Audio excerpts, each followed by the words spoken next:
கர்த்தராகிய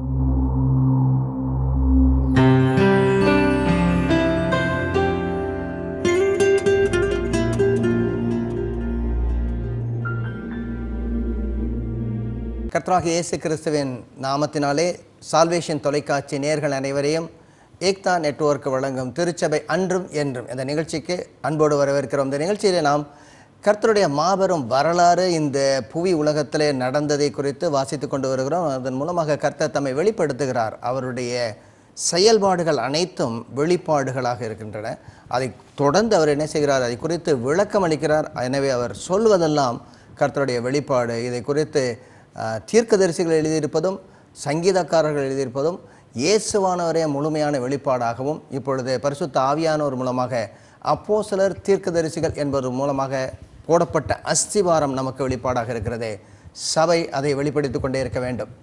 இந்த மாபெரும் வரலாற்றிலே நாம் இப்பொழுது கடைசி பகுதியில் இருக்கிறோம். அதாவது இந்த தேவனுடைய ராஜ்யம் என்பது தான் முக்கியமான ஒன்று. அநேக நேரங்களிலே நீங்கள் ரசிக்கப்பட்டீங்களா? ஆமாம், நான் ரசிக்கப்பட்டேன், நான் நித்தியத்திற்கு போய் விடுகிறேன் அப்படின்னு சொல்லி தனிப்பட்ட விதத்தில் சொல்லுவாங்க. அநேக நேரங்களில் நம்ம இதோடைய பெரிய பிரச்சனை என்ன, பர்சனல் சால்வேஷன் அதோடு முடிச்சிடுறோம். கேட்கும்போதே நீங்கள் சொந்த ரட்சகராக ஏற்றுக்கொண்டீர்களா அப்படின்னு தான் கேட்போம். அதோடு முடிஞ்சிச்சு. அது ஆரம்பம், அதோட முடிகிறதில்ல. அதனுடைய அடிப்படை, அதனுடைய மேலாக போகக்கூடியது என்னென்னா ராஜ்யம், தேவனுடைய இறை அரசு. அதுதான் முக்கியமானது. அந்த இறை அரசில் எங்கே நீங்களும் நானும் இப்பொழுது இருந்து கொண்டு இருக்கிறோம். இனிமேல் அந்த இறை அரசு வருமா வராதா, அது எங்கே வரும் எப்போ என்ற பெரிய கேள்வி. அதாவது இன்னும் முழுமையாக நமக்கு எல்லாவற்றுக்கும் விடை தெரியவில்லை. ஆனால் ஓரளவுக்கு கர்த்தர் நமக்கு வெளிப்படுத்தியிருக்கிறார், ஆங்கங்கே வைத்திருக்கிறார். ஒன்று மட்டும் தெரிகிறது என்னவென்றால், கர்த்தருடைய ராஜ்யம் இங்கே இந்த உலகத்துக்கு வரும். அவர் வருவார். அவர் ராஜாதி ராஜாகவும் நியாயாதிபதியாகவும் மரித்தோரையும் உயிருள்ளோரையும் நியாயம் தீர்க்க திரும்ப வருவார். அவருடைய ராஜ்யத்திற்கு முடிவில்லை. இந்த ராஜ்யத்திற்கு முடிவில்லைன்னா நம்ம எந்த பகுதிக்கு நம்ம முன்னாடி போகணும்? எதற்கு நம்ம போகணும்? 2 சாமுவேல். அதாவது தாவீதோடு கர்த்தர் பண்ணின உடன்படிக்கை என்ன சொல்றாருன்னா, உன்னுடைய சிங்காசனத்திலே அமரக்கூடிய உன்னுடைய வித்து அந்த சிங்காசனம் நிலை நிற்கும், நிரந்தரமாக இருக்கும். உன்னுடைய ராஜ்யபாரம் வீடு கட்டப்படும் இல்லையா? அப்போ மேசியா என்றென்றைக்கும் ஆளுகிறவர். இதைத்தான் யூதர்களால் புரிந்து கொள்ள முடியவில்லை. பின்னும் பகுதியில் இவர் வந்தவர் பாடுபடும் தாசனாக வந்தார், ஆனால் அவர் ஆளுகை செய்யும் மேசியா என்பதை அவர்களால் புரிந்து கொள்ள முடியவில்லை. இயேசுவானவரை அதை வெளிப்படுத்துகிறார். நம்ம 2 பகுதி முன்பதாக பார்த்தோம். ஒன்று அப்போஸ்தலருடைய நடவடிக்கைகள், அதனுடைய 1வது அதிகாரத்தை நம்ம பார்த்தோம். அதில் 14 வசனங்கள் வரைக்கும் பார்த்தோம். அதில் கேள்வி கேட்குறாங்க. என்ன கேள்வி கேட்குறாங்க? இந்த காலத்தில் ராஜ்யத்தை எங்களுக்கு திரும்ப தருவேங்கிறாங்க. உடனே அது நடந்த இடம் எந்த இடம்னு நம்ம பார்த்தோம்? ஒலிவ மலையில் இருக்கும் பொழுது. ஒலிவ மலை ஒரு முக்கியமான இந்த தியோலாஜிக்கல் கான்செப்ட். அதை அந்த இடத்துல தான் ஆண்டவர் பரமேறினார் என்றும் அந்த இடத்துல தான் திரும்ப வரப்போகிறார் என்பதும் நாம் பார்க்க போகிறோம். பின்பதாக அவர் இயேசுவானவர் சொல்கிறார், அவர் நிச்சயமாக வருவார். அந்த 7வது வசனம் என்ன சொல்லுது? 1வது அதிகாரம் அப்போஸ்தலர் நடவடிக்கைகள் அதனுடைய 7வது அதிகாரம். பிதாவானவர் தம்முடைய ஆதீனத்திலே வைத்திருக்கிற காலங்களையும் வேளைகளையும் அறிகிறது, உங்களுக்கு அடுத்ததல்ல. அவரே சொல்றாரு, அது யாருக்கு? குமாரனுக்கு வெளிப்படுத்துவார். ஆனால் பிதாவுக்கு தான் தெரியும் அவர் எப்போ வரப்போறார். அதான் 1-2 தெசலோனிக்கர் புத்தகத்தில் 2வது வருகை குறித்து ஆரம்பத்திலே இந்த சுவிசேஷத்தோடு கூட ஒட்டி பேசுகிறார். அநேகர் என்ன செய்வாங்க, அந்த 2வது வருகை குறித்து வெளிப்படுத்தின விசேஷத்தை தான் போவாங்க. ஆனால் அதற்கு முன்பதாக எழுதப்பட்ட அந்த 1-2 தெசலோனிக்கர், அவர் வருகிறது திருடன் வரக்கூடிய விதமாக வருவார். அவர் ராஜ்யத்தை நிலைநாட்டுவார். நம்ம இப்பொழுது மத்தேயு எழுதின சுவிசேஷத்தை பார்த்து கொண்டிருக்கிறோம். அந்த பகுதி நாம் பார்த்து முடித்து விட்டோம். மத்தேயு எழுதின சுவிசேஷத்துக்கு வந்திருக்கிறோம். மத்தேயு எழுதின சுவிசேஷத்தில் 23வது அதிகாரம் 37வது வசனத்திலிருந்து 24வது அதிகாரம் முழுமையாக வாசிக்க வேண்டும். 31 வரைக்கும் வாசிக்கலாம். அதற்கு பின்பதாக அத்திமரம் துளிர் விடுவதை குறித்து 32லேருந்து அவர் பேச ஆரம்பிக்கிறார். முன்னாடியான ஒரு கேள்வி இருக்கிறது. என்ன கேட்குறாருனாங்கன்னா, எப்படி நடக்கும், இது எப்போ நடக்கும்? அதே கேள்வி அவங்களும் கேட்குறாங்க. உடனடியாக இயேசுவானவர் என்ன செய்கிறார்? ஒரு எச்சரிக்கை கொடுக்குறார். அந்த எச்சரிக்கையில் என்னன்னா, உபத்திரவங்கள் வருகிறது அப்படிங்கிறார். 24வது அதிகாரத்தில் நாம் பார்த்தோம்னா 1 முதல் 3 ஒரு கேள்வி வருகிறது. இந்த காலத்தில் ஒலிவ மலையில் 3வது வசனத்தை பார்ப்போம். அவர் ஒலிவ மலையின் மேல் உட்கார்ந்திருக்கையில் இவைகள் அவரிடத்தில் எப்படி தனித்து வந்து இவைகள் எப்பொழுது சம்பவிக்கும்? இவைகள் என்று சொல்வது நாம் பார்த்தோம். இவைகள் இவைகள் என்று எதை சொல்ற கேட்குறாரு. எருசலேமுடைய தேவாலயம் இடிக்கப்பட்டது. ஆமாம், என்ன சொல்ற, ஒரு கல்லின் மேல் இன்னொரு கல் இடாதபடிக்கு இடிக்கப்படும் அப்படின்னு சொல்ல, இவை இதெல்லாம் எப்போ நடக்கும், அதற்கும் நீர் வரக்கூடிய வருகைக்கு உங்களுடைய சம்பந்தம் என்ன, அதனான அடையாளம் என்ன என்று கேட்கிறார்கள். இது வரைக்கும் ஆண்டவர்கிட்ட நிறைய பேர் வந்து அடையாளம் கேட்கும்போது அவர் ரொம்ப ஸ்ட்ரைட்டாக சொல்லி முடிச்சிடுவார். ஆனால் சீஷர்களுக்கு ரொம்ப விளக்கமாக, இது இந்த புத்தகத்தில் மட்டுமல்ல, லூக்கா எழுதின சுவிசேஷத்தில் இன்னும் அதிகமாக இருக்குது. இன்னும் இதை விட அதிகமான விளக்கங்கள் அங்கேயும் கொடுக்கப்பட்டிருக்கிறது. அடையாளம் என்னன்னு கேட்கிறார்கள். உடனே என்ன செய்கிறாருன்னா 4வது வசனத்துலேருந்து 8வது வசனம் வரைக்கும் வரக்கூடிய எச்சரிக்கை உபத்திரவங்கள் அதை குறித்து பேசிக்கொண்டு வருகிறார். இந்த எச்சரிக்கை உபத்திரவங்களில் முக்கியமானது என்ன, கள்ள தீர்க்கதரிசிகள் அநேகர்கள் வருவார்கள். அதாவது கள்ள தீர்க்கதரிசிகள், கள்ள போதகர்கள், கள்ள கிறிஸ்து, அந்தி கிறிஸ்து அவர்களும் வருவார்கள்.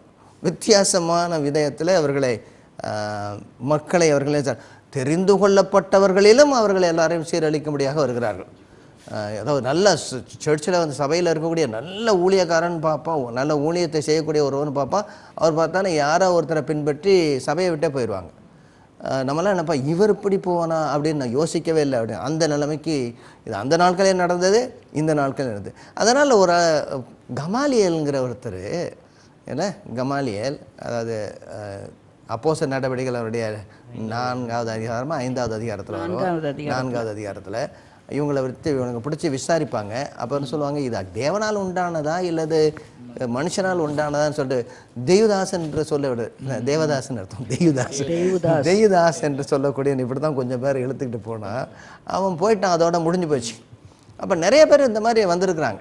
நான் தான் கிறிஸ்து, நான் தான் போதகர் என்று சொல்லி ஒரு 2 பேரோட பேர் அதில் கொடுப்பாரு, கமாலியன்னு சொல்லி. இல்லை யாரோட பேர் எல்லாம் கொடுக்குறாரு, யூதா, கலிலேயனாகிய யூதா ஒருத்தர் வருவார். ஒருவேளை அவங்களுக்கு கலிலேயாவிலிருந்து வருவார் சொன்னால் இவரும் யோசிச்சிருப்பாங்க. ஓகே, ஏன்னா இயேசுவானவர் கலிலேயாவிலிருந்து வருவார் தான் சொல்லப்பட்டிருக்கு. கலிலேயனாகிய யூதா, அதுக்கு அடுத்ததாக தெய்வதாஸ், இல்லை தெய்வதாஸ் என்பவன் சில பேரை இழுத்துட்டு போனான், அவன் போனால் அதோடு அவங்க செதறி போனார்கள். இப்போ நீங்கள் கொஞ்ச நாளைக்கு முன்னாடி இந்த வருஷங்களில் பாருங்களேன், நிறைய அந்த கள்ள போதகர்கள் வந்து அவங்கள பின்பற்றி மாய்த்து கொண்டவர்கள் தங்களுடைய ஒரு இடம்லாம் முழுமையாக அந்த அந்த அந்த சர்ச்சில் எல்லாமே சூசைட் பண்ணிட்டாங்க, அவ்வளோ பேரும். அமெரிக்காவிலேருந்து சென்ட்ரல் அமெரிக்காவில் எங்கேயோ எல்லாருமே டிரான்ஸ்போர்ட் பண்ணி அந்த இடத்துல நான் அதை பார்த்தேன், அந்த அந்த டாக்குமெண்ட்ரி பார்த்தேன், ரொம்ப தெரியுது. இன்னொரு இடத்துல நான் பார்த்தேன் என்னென்னா வந்து அப்போஸ்தலர் 5ஆம் அதிகாரம், 5வது அதிகாரம், 5வது அதிகாரத்தில் வருது. ஏன்னா 2வது தடவை சனகரியம் சங்கத்துக்கு பிடிச்சிட்டு போகும்போது தான் இவர் ஒரு வைஸ் கவுன்சிலிங் கொடுக்குறாரு. கமாலியலுக்கு ஓரளவுக்கு தெரிஞ்சிருக்கும் அப்படிங்கிறது எனக்கு இருக்குது, முழுமையாக வர முடியாவிட்டாலும் வேத வசனத்தை அவர் சொல்கிறார். அது வந்து நான் சொன்னது வந்து அது அமெரிக்காவில் ஒரு பெரிய ஒரு ப்ரீச்சராக இருந்தவர், நிறைய ஃபாலோவர்ஸ் இருந்தாங்க, நிறைய பேர், அதாவது நல்ல பெண்டிகாஸ்டல் எக்ஸ்பீரியன்ஸ் எல்லாம் இருந்தது தான். ஆனால் திடீர்னு என்னாச்சுன்னு தெரியல, அவர் வந்து நம்ம வந்து ஐசோலேட்டடாக இருக்கணும், நம்ம வந்து வெளியில் இருக்கிற துருபதேசம் எதுவும் உள்ளே வரக்கூடாது அப்படின்றதான் ஃபஸ்ட்டு ஸ்டார்ட் பண்ணார். கரெக்ட், நம்ம வந்து இந்த டீச்சிங்கில் தான் கரெக்டாக இருக்கணும், நான் சொல்கிறது நீங்கள் கேட்கணும் அப்படின்னு சொல்லி அவருக்கு அந்த மாதிரி அவர் ஃபாலோவர்ஸ் இருந்தாங்க.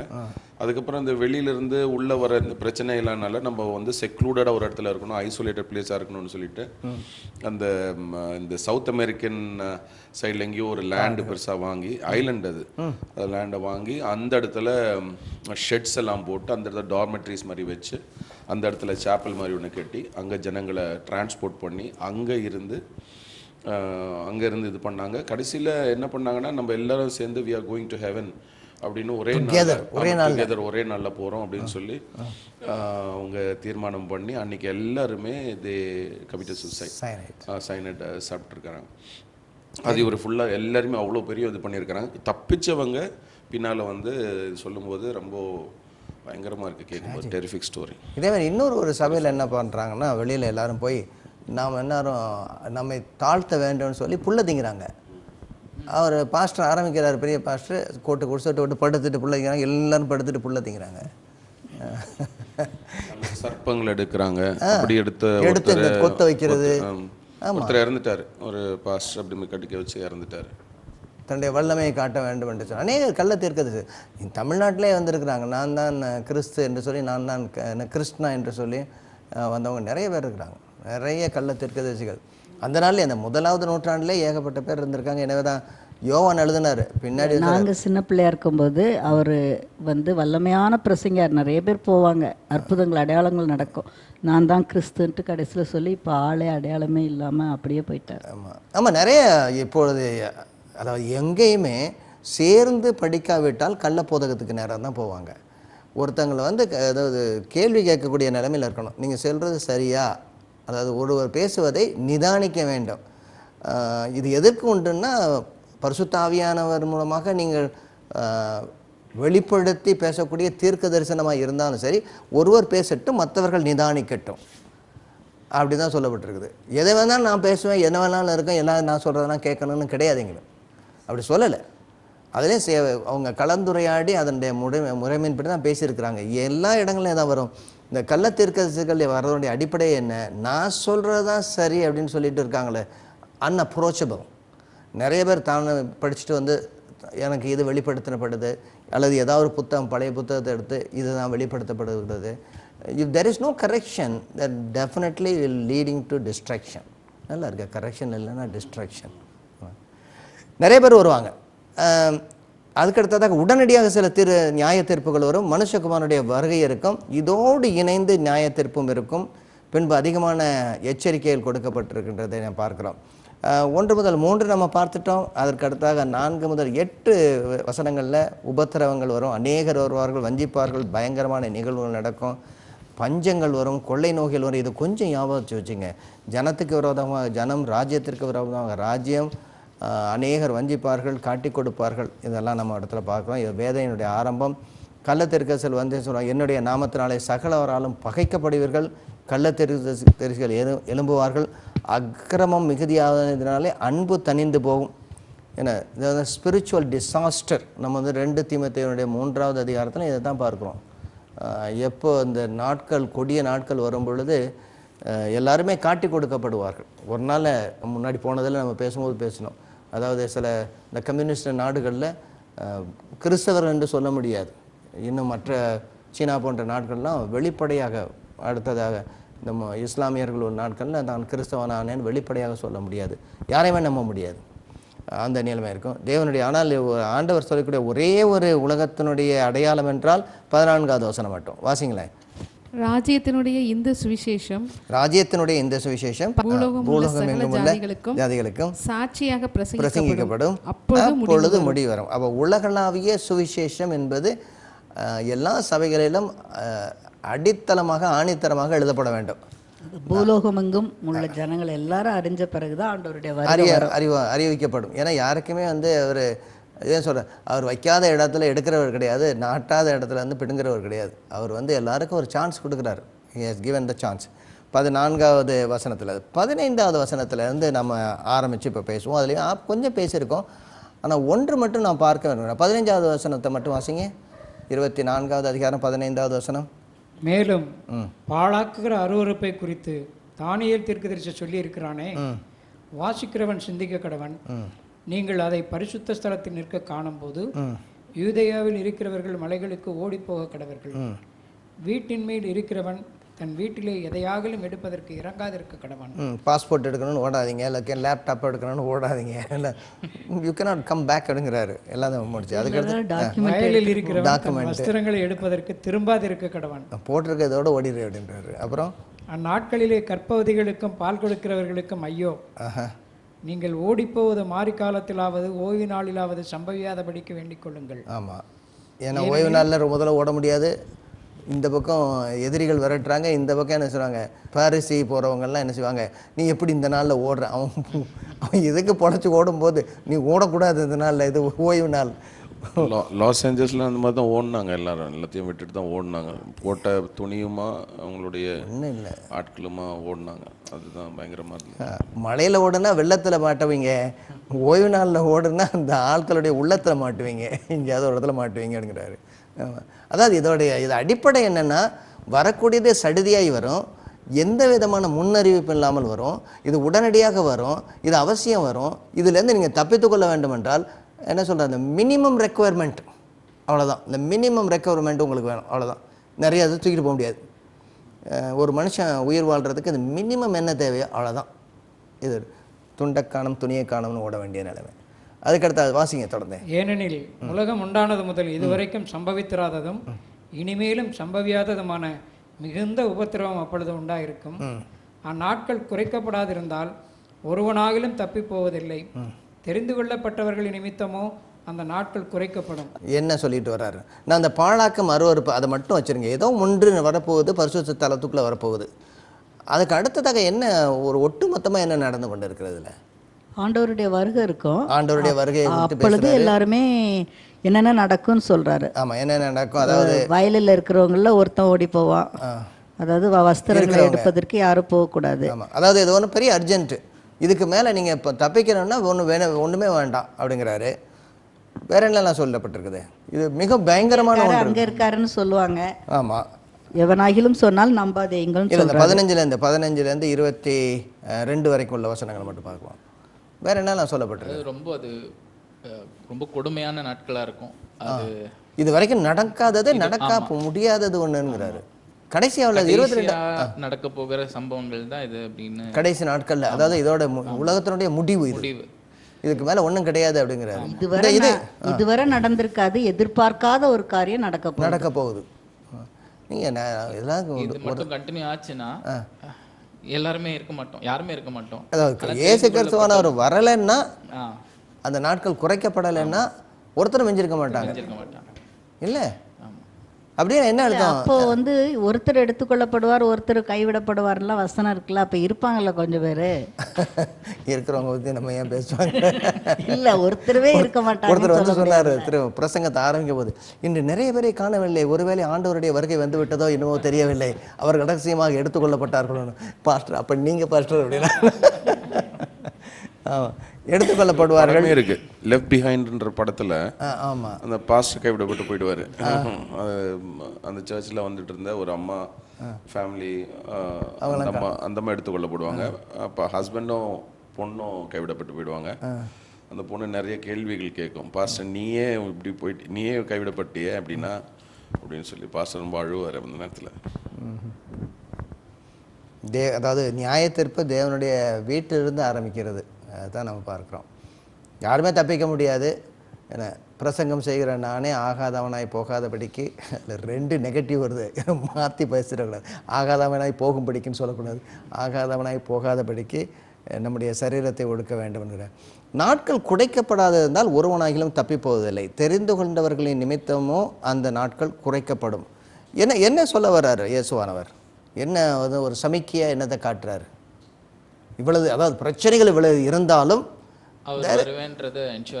வருவேன்கிறத, நான் நிச்சயம் வருவேன்கிறத தெரிந்து கொள்ளப்பட்டவர்களுக்காக வருவேன் என்று சொல்கிறார். ஆமாம், ஆனால் எல்லாருமே கைவிடப்பட்டு போவதில்லை. இதாவது it's not the message of doom. அது அழிவு, ஒட்டுமொத்தமான அழிவு, இந்த உலகத்தினுடைய ஒட்டுமொத்தமான அழிவு கிடையாதுங்கிறாரு.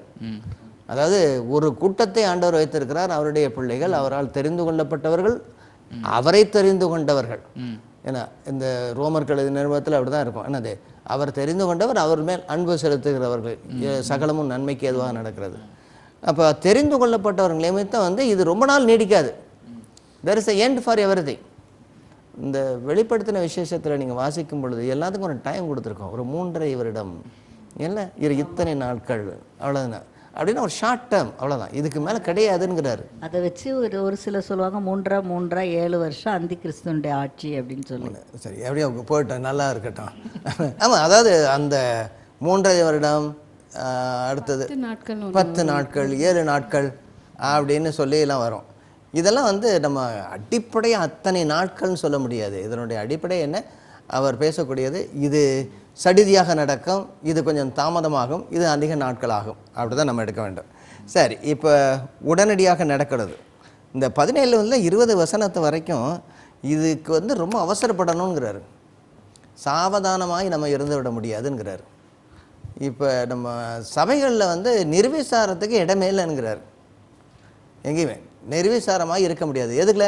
நம்முடைய வாழ்க்கை எதுலெல்லாம் நிர்விசாரமாக இருக்க முடியாதுன்னு நினைக்கிறீங்க? எதுலெல்லாம் நிர்விசாரமாக அவர் வர்றப்போ பார்த்துக்கலாம்ப்பா அப்படின்னு சொல்லுவாங்கள்ல, அது வந்தப்போ பார்த்துக்கலாம் அப்படின்வாங்க. எதுலெல்லாம் நாம் நிர்விசாரமாக இருக்க முடியாது, உடனடியாக நம்ம செஞ்சே ஆகணும். எதுலையெல்லாம் நாம் நிர்விசாரமாக சபையும் நாமும் இருக்க முடியாது இருக்கக்கூடாது. சுவிசேஷத்தை அறிவிப்பதில் சுவிசேஷத்தை தாமதம் பண்ணக்கூடாது. இயேசுவானவர் சொல்லிட்டாரு, நான் முதலாவது வரைக்கும் 2வது வரைக்கும் இடையில நீங்கள் வானத்தை பார்த்து தலையை சொரிஞ்சிக்கிட்டு இருக்காதபடிக்கு நீங்கள் சுவிசேஷ ஊழியத்தை செய்ய வேண்டும். ராஜ்யத்தினுடைய சுவிசேஷம் எல்லாருக்கும் அறிவிக்கப்பட வேண்டும். அதில் நம்ம சாவதானமாகவோ நிர்விசாரமாகவோ அது எனக்கு இல்லை, எனக்கு அழைப்பு இல்லைன்னு சொல்லிட்டு தட்டி கழித்தோ, இல்லை இதை விட எனக்கு நிறைய வேலை இருக்குது. சில பேரும் சொல்லுவாங்க we have a lot of ப்ரையாரிட்டின்பாங்க. இன்னொருத்தன் சொல்லுவாங்க ஏன்னா ஊழியத்தை கொடுக்க இன்னும் we have a lot of commitment, எங்களுக்கு நிறைய கமிட்மெண்ட் இருக்குங்க, இல்லை இதுக்கு நிறைய ப்ரையாரிட்டி இருக்குங்க, இதுக்கு நாங்கள் டைம் கொடுக்கான்னு சொல்ல முடியாதுங்கிறாரு. ஓகே, வேற என்ன இருக்குது? வேறு இதில் நிர்விசாரமாக இருக்க முடியாது. அப்போ நம்ம சாட்சி சொல்வதிலும் சுவிசேஷத்தை அறிவிப்பதிலும் நிர்விசாரமாக இருக்க முடியாது சபையாக. வேற இதெல்லாம் இருக்கு. பக்தி விருத்திக்கு எதுவான அந்த பரிசுத்தத்தை காத்துக்கொள்றதுலையும் பரிசுத்தத்துக்குள்ளே மற்றவர்களை பக்தி விருத்திக்குள்ளே நடத்துறதுலையும் நம்ம தாமதிக்க முடியாது. 2 இது கொண்டு வரீங்க. ஒன்று நாம் பரிசுத்தமாக்கி கொண்டே இருக்க வேண்டும்.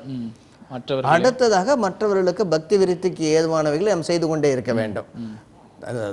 நம்முடைய பரிசுத்தமாகுதல் பக்தி விருத்தி, அடுத்தவர்களுக்கும் நாம் கடமைப்பட்டவர்கள், உடன்பட்டவர்கள், சகோதரர்கள், அவர்களை காக்கிறவர்கள். 2 வேற இதுல எல்லாம் 21ல அங்க வந்து இதே இதுதான் கரெக்ட். லூக்கா 21 நான் வாசிக்கிறேன். 21 அங்க வந்து அவர் வந்து நடைமுறையாவே சொல்றாரு. லூக்கா பேசும்போது சொல்றாரு என்னெல்லாம் விஷயத்துல நம்ம வந்து அஜாக்கிரதையா இருக்க முடியும். நீங்க கேட்ட கேள்விக்கு பதில் அங்கே இருக்குது. 34ல இருக்கு. சொல்லுங்க. Take heed to yourselves lest you hearts be weighed down with carousing, drunkenness, அதாவது பெருந்திண்டியினாலும் மதுபானத்தினால் அப்படின்னு இருக்கும். உங்கள் இருதயங்கள் பெருந்தீண்டினாலும் வெறியினாலும் லௌகீக கவலைகளினாலும் பாரமடையாதபடிக்கு நீங்கள் நினையாத நேரத்திலே அந்த நாள் உங்கள் மேல் வராதபடிக்கு எச்சரிக்கையாயிருங்கள். சில பேர் என்ன அவங்க ஒரு இது என்னது வண்டி எடுத்துட்டு பெங்களூர்லேருந்து இதுலேருந்து வண்டி எடுத்துக்கிட்டு அது என்னது செல்வி மெஸ்ஸுக்கு வருவாங்க சாப்பிட்றதுக்குன்னு. அது எங்க இருக்கு? அது சேலத்தில். பெங்களூர்ல இருந்து சேலம் வருவாங்க. இங்கே சென்னையிலேருந்து போகிறாங்க 5 மணி நேரம். கொஞ்சம் ஃபேமஸுங்களா அது? ஆமாம். இன்னொன்று பள்ளிப்பாளையம் அந்த பக்கம் ஒரு கடை இருக்குது. போகணும்னு தோணுது. சாதாரணமாக தான் இருக்கும். நீங்கள் அந்த பக்கம் போனால் சாப்பிடுங்க, இதுக்குன்னு வழுதி கட்டிட்டு போக வேண்டாம். இதுக்குன்னு சொல்லுவாங்கல்ல, மச்சி லாங் டிரைவ் போவோமாடா அப்படின்னு ஆரம்பிச்சுருவாங்க. பைக் எடுத்துகிட்டு போவாங்க இதுக்குன்னு. ஓகே, போய் அலையாதீங்கன்றாரு. வேற என்ன, சாப்பாட்டுக்கு போகாதேங்கிறாரு. அது அவனுடைய ப்ரையாரிட்டி கிடையாது. இப்போ சாப்பிடுங்க, ஆனால் சாப்பாடே ப்ரையாரிட்டி கிடையாது. ஒரு சிலர் இப்போல்லாம் வந்து ஃபேஸ்புக்லேயோ இன்ஸ்டாகிராம்லேயோ எல்லாத்துலேயும் சாப்பிட்றது அழகாக வச்சு ஒரு ஃபோட்டோ எடுத்து இந்த பாரு அப்படின்னு சொல்லி போடுறாங்க. அதை பார்த்துட்டு ஒரு சிலர் இல்லை, ஒரு சிலர் தான் போடலைன்னு சொல்லு. ஒரு சிலர் தான் போடலை. அதை அதாவது எதற்கு இம்பார்ட்டன்ஸ் கொடுக்குறது? சரி, திஸ் இஸ் ஆல் நீடட். அந்த நான் சொல்கிறேன், சாப்பிடக்கூடாது, என்ஜாய் பண்ணக்கூடாது, போகிற வழியில் எல்லாம் சாப்பிடலாம், இதுக்குன்னு சாப்பாடு தான் எனக்கு முக்கியம்னு சொல்லி ஒரு இவ்வளவு நேரத்தையும் இவ்வளவு தாளந்துகளையும் இவ்வளவு என்னது பெட்ரோலையும் டீசலையும் எரிச்சு அங்கே போய் உட்காந்து பெருவயிற்று சோம்பேறிகள்னு அதான் சொல்கிறாங்க. பெருவயிற்று சோம்பேறிகள் இல்லை, வேலை செய்ய மாட்டான், ஆனால் வயிறு மட்டும் பெருசாக இருக்கும். ஓகே, பெருவயிற்று சோம்பேறிகள். வேற என்ன, எந்த வசனத்தை நீங்கள் வாசிச்சிங்க? 34வது வசனம். உங்கள் இதுதான் பெருந்திண்டியினாலும் வெறியினாலும் லௌகீக கவலையினாலும் பாரமடையாதபடிக்கும் நீங்கள் நினையாத நேரத்தில் எச்சரிக்கையாயிருங்கள். பாரம் போட்டிருக்காரு பாருங்க. இல்ல இந்த லௌகீக கவலைகள் என்னாலும் என்னென்ன லௌகீக கவலைகள்லாம் என்ன இருக்கும்? ஐயோ எனக்கு அது இல்லையே இது இல்லையே, எனக்கு நான் வீடு கட்டலையே, எனக்கு வீடு வேணுமே அப்படின்னு ஒண்ணு. அதுதானே இப்போ இன்னும் செட்டில் ஆகலையே, வீடு கட்டினே வீடு பிரயாசங்கள் தான் எல்லாமே. இல்லை, அதாவது நமக்கு தேவை தான், அதாவது எல்லாம் தேவை. ஆனால் கர்த்தரை தேடுவதற்கும் அதற்கு மிஞ்சும் இது தேவையில்லை. இதெல்லாம் ஒரு நாளில் எரிந்து போகும். நம்ம வைத்திருக்கக்கூடிய எல்லாமே ஒரு நாளில் போகும். ஆனால் இருக்கக்கூடிய அளவிற்கு நாம் அந்த இடத்தை அனுபவிக்க வேண்டும், இருக்க வேண்டும். ஆனால் அதுதான் நமக்கு நித்தியம் என்று சொல்லி வைக்கிறோமே, அதுதான். அதாவது என்ன சொல்கிறான், சங்கீதத்தில் ஒரு இடத்துல நான் வாசிக்கும் பொழுது இந்த உலகத்துக்காரங்க என்ன செய்வாங்க, தான் வாழ்ந்து ஆண்டு அனுபவித்து தன்னுடைய தலைமுறைகளுக்கு வைத்து போகிறார்கள். அவங்களுடைய கான்செப்டே இந்த வைத்து போகுதல், தக்க வைத்து கொள்ளுதல், அது தலைமுறையாக இந்த சாப்பாடையும் இந்த இடத்தையும் கொடுப்பது. இதெல்லாம் வந்து ஒரு நாள் அழிந்து போகும். இது மேலே நம்ம வைக்க முடியாத அழியாத கிரீடத்தின் மேலே தான் நம்ம வந்து என்ன செய்யணும் அப்படின்றார். நான் அவர் வரும்பொழுது எவ்வளோ நிலம் வச்சுருக்கிறேன்னு கேட்க மாட்டார், எவ்வளோ பெரிய வீடு கட்டியிருக்கேன்னு கேட்டமாட்டார். அதெல்லாம் வச்சு என்ன செஞ்சேன்னு தான் கேட்பார். நீ எனக்காக என்ன செய்தாய்? நல்லது உண்மையும் உத்தமமான ஊழியக்காரனே, உனக்கு கொடுத்த கொஞ்சத்துலேயும் அதிகத்துலேயும் நீ அதை உண்மையாய், இந்த உண்மையாயின்னு சொல்லும்போது சரியான அர்த்தம் என்னன்னா ஸ்டூவர்ட்ஷிப், சரியானபடி அதை நிர்வாகித்தாய், உக்ரானத்துவத்தோடு கூட நிர்வாகித்தாய். என்ன சொல்றீங்க? 36 வாசிங்க. ஆகையால் இனி சம்பவிக்க போகிற இவைகளுக்கெல்லாம் நீங்கள் தப்பி மனுஷகுமாரனுக்கு முன்பாக நிற்க பாத்திரவான்களாக எண்ணப்படுவதற்கு எப்பொழுதும் ஜெபம் பண்ணி விழித்திருங்கள் என்றார். வாவ்! மனுஷகுமாரனுக்கு முன்பாக நிற்க பாத்திரவான்களாக. இங்கிருந்து தப்பணும், அங்கே போய் நிற்கணும்.